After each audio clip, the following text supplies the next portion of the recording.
Para todos sempre, enaltecemos o nome de Jesus Cristo, nosso único Senhor, o nosso único Salvador, a quem rendemos toda a honra e toda a glória. Olá, meus amigos, tudo bem? Eu sou o Bispo Antônio Oliveira, falo a partir de Maputo, Moçambique, seu companheiro de estudo da Palavra de Deus, e agora estudaremos na aula de número 92, Palavra Poderosa, cujo tema é Família 1. Estamos aí realizando esse seminário sobre família, e a abordagem que estamos tratando é sobre as bases para o casamento, continuando, portanto, a ministração anterior.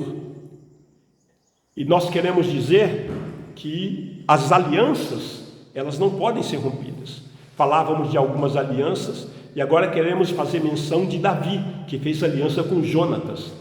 Quando Jonatas morre, Davi pergunta se há alguém da casa de Saul e Jonatas para que o rei pudesse abençoar. Informaram-lhe então que havia em Lodebar, havia em Lodebar um chamado Mefibosete, que significa mestre da vergonha. O rei então determinou que Mefibosete comesse na mesa com o rei. Veja bem, era costume na antiguidade, quando matava-se um rei, toda a sua descendência ela perecia, era morta. E por ocasião da morte do rei Saul, em uma operação de fuga, a mãe de Mefibosete, ela derrubou o seu filho, Mefibosete, e ele ficou defeituoso das duas pernas, naquela operação de correr para não ser mortos, Então não importa se ficou aleijado, não importa se ficou defeituoso, a toalha da mesa do rei, a aliança cobre tudo. Amados, a aliança não pode ser quebrada. Se escolheu mal, se ficou aleijado, se ficou defeituoso, não importa, temos que aguentar. Juramento, voto, pacto não se quebra. Não importa em que religião ou em que condições foi realizado o juramento, Deus, ele acaba concordando, permitindo, se foi feito de forma voluntária. As regiões celestiais, elas registraram o fato. Então, entenda que casamento é uma aliança. Os votos matrimoniais do homem e da mulher, eles são simbolizados pelo relacionamento entre Deus e Israel. Veja o que está escrito em Oséias capítulo 2, versículos 19 e 20. Desposar-te-ei comigo para sempre. Desposar-te-ei comigo em justiça e em juízo, e em benignidade, e em misericórdias.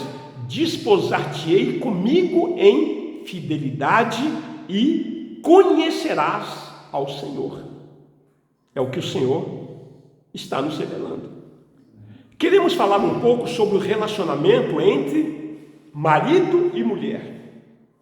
Sim, amados, quando o marido, entenda isso, quando o marido ele deixa de reconhecer a autoridade de Deus em sua vida e as responsabilidades que lhe foram conferidas, que lhe foram confiadas pelo Criador em relação à sua esposa e aos seus filhos, o que acontece? As tensões e os conflitos aumentam, quando o homem deixa de reconhecer isso. O mesmo acontece quando a esposa, ela deixa de reconhecer os propósitos de Deus ao colocá-la numa posição de submissão ao seu marido.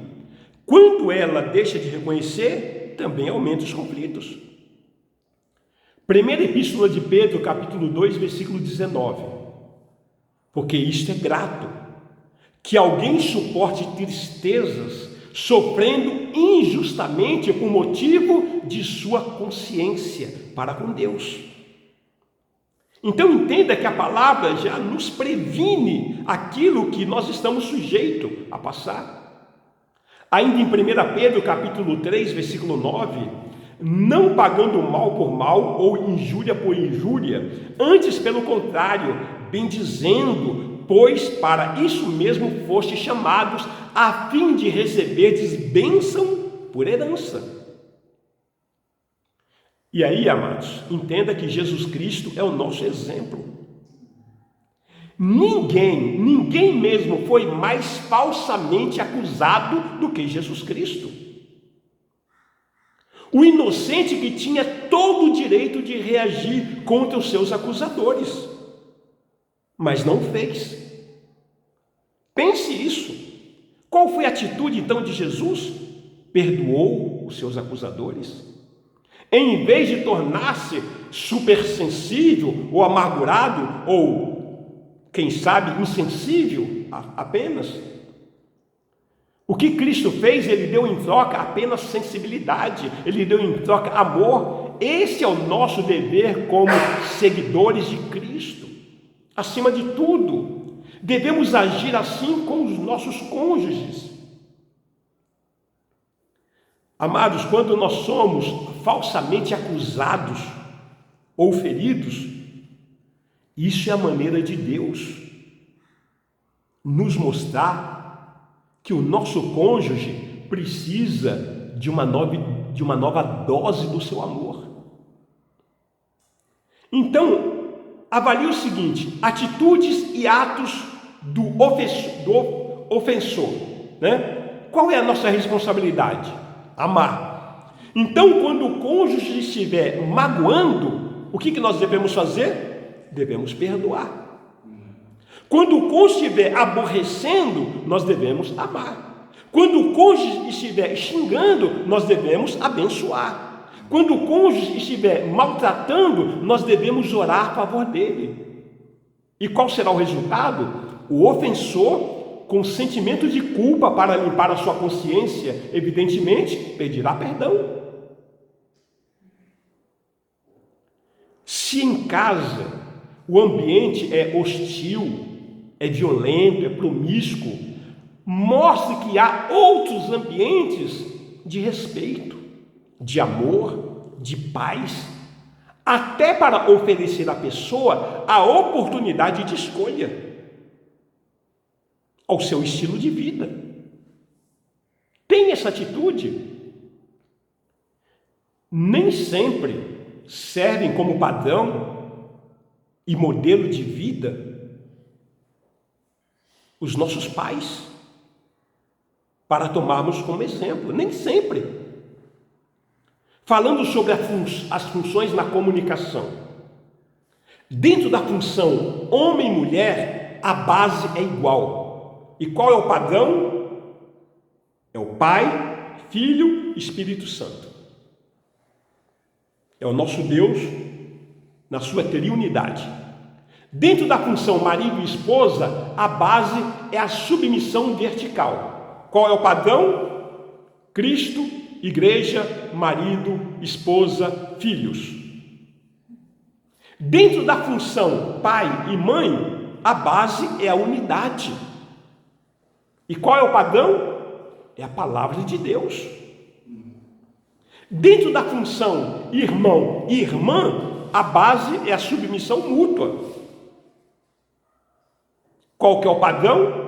Efésios capítulo 5, versículo 21. Sujeitando-vos uns aos outros no temor de Cristo. Então, entenda que no casamento, às vezes nós assumimos determinadas funções diferentes. Função de ministro e ovelha, a base é a obediência. E o padrão, Hebreus capítulo 13, versículo 17. Obedecei aos vossos guias e sede submissos para com ele, pois velam por vossas almas como quem deve prestar contas, para que façam isso com alegria e não gemendo. Existe um momento em que o marido está falando com a sua esposa, não como marido, não como irmão, mas como ministro. Então precisamos entender, no momento da comunicação, qual é a função que nós estamos assumindo ali. Quando estamos falando como pai, A função ali não é então como ministro, ou não é então como marido, e sim como pai. E como pai e mãe tem que ter uma unidade, os dois precisam fechar junto. Ainda que um ou outro discorde, nunca pode haver discordância na frente da criança. Senão um rompe a autoridade do outro. Então essas funções na comunicação, elas são muito importantes. Não podemos misturar as coisas. Temos que saber a hora que estamos falando como marido, a hora que estamos falando como pai, a hora que estamos falando como irmão em Cristo, a hora que estamos falando como sacerdote, como ministro, como pastor. Então, para que não haja uma confusão na comunicação. E assim nós paramos essa aula de número 92, daremos continuidade na próxima ministração, e que o Senhor te abençoe e te guarde, e que a palavra do Senhor possa transformar conceitos na nossa vida, possa nos conformar com a vontade do nosso Deus em relação àquilo que nós fazemos. Em nome de Jesus, Deus abençoe. Até a próxima. Amém.